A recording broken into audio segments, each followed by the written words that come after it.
श्री राम जी ने बाली को छिपकर क्यों मारा? इसके पीछे का सबसे बड़ा कारण हनुमान जी ही थे। आखिर ऐसा क्या हुआ था कि श्री राम जी को बाली को छिपकर मारना पड़ा? और क्या श्री राम जी भी डरते थे कि अगर वो बाली के सामने गए तो बाली उनकी आधी शक्ति हर लेंगे और कहीं बाली उन्हें हरा न दे? और इस कहानी में हम ये भी जानेंगे कि क्या हुआ जब बाली ने हनुमान जी को युद्ध के लिए ललकारा। तो चलिए शुरू करते हैं आज की कहानी। कथा में आगे बढ़ने से पहले बाली के बारे में कुछ बातें आपको जान लेना चाहिए। कथाओं में ऐसा कहा गया है कि बाली इंद्र के धर्मपुत्र थे और इंद्रदेव से ही उन्हें एक अजेय माला मिली थी जिसे पहनकर बाली की शक्तियां 1000 गुना बढ़ जाती थीं।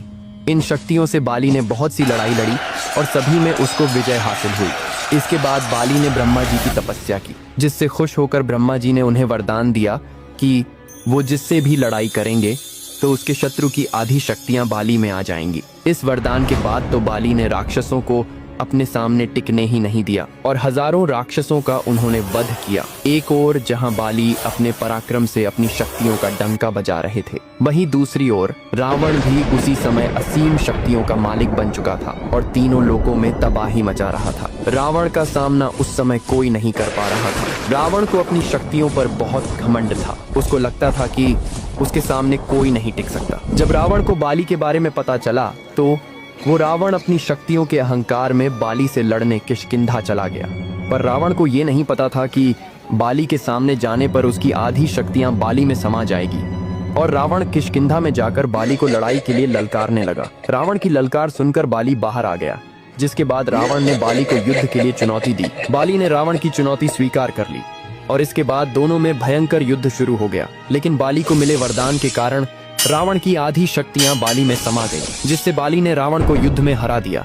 इसके बाद बाली ने रावण को अपना बंदी बना लिया। रावण से जीतने के बाद बाली को अपनी शक्तियों पर बहुत ज्यादा घमंड हो गया था और अपनी ताकत दिखाने के लिए रोज रावण को अपनी बगल में लेकर घूमने जाने लगा। इसके बाद रावण ने बाली से माफी मांगी और दोनों के बीच मित्रता हो गई। लेकिन इसके बाद बाली का घमंड आसमान छूने लगा। एक दिन बाली अपनी शक्ति के घमंड में चूर जंगलों में घूम रहा था और पेड़ पत्थरों को उखाड़ उखाड़ कर फेंक रहा था। उसी जंगल में हनुमान जी श्री राम जी का जप कर रहे थे। जब बाली हनुमान जी के पास पहुंचे तो उन्होंने हनुमान जी से कहा कि क्या पूरे दिन राम नाम जपता है? राम नाम को छोड़कर अपने राजा बाली का जप करो। हनुमान जी ये सुनकर मंद मंद मुस्कुराए और वापस अपनी भक्ति में लीन हो गए। ये देखकर बाली को बहुत गुस्सा आया। बाली ने हनुमान जी से कहा कि मैं तुम्हारे राम से ज्यादा शक्तिशाली हूँ और कहा कि अगर तुम्हारे राम मेरे सामने आ जाए तो मैं उन्हें भी हरा सकता हूँ। जब तक बात खुद पर थी तब तक हनुमान जी ने कुछ नहीं कहा, लेकिन जब बात उनके प्रभु पर आई तो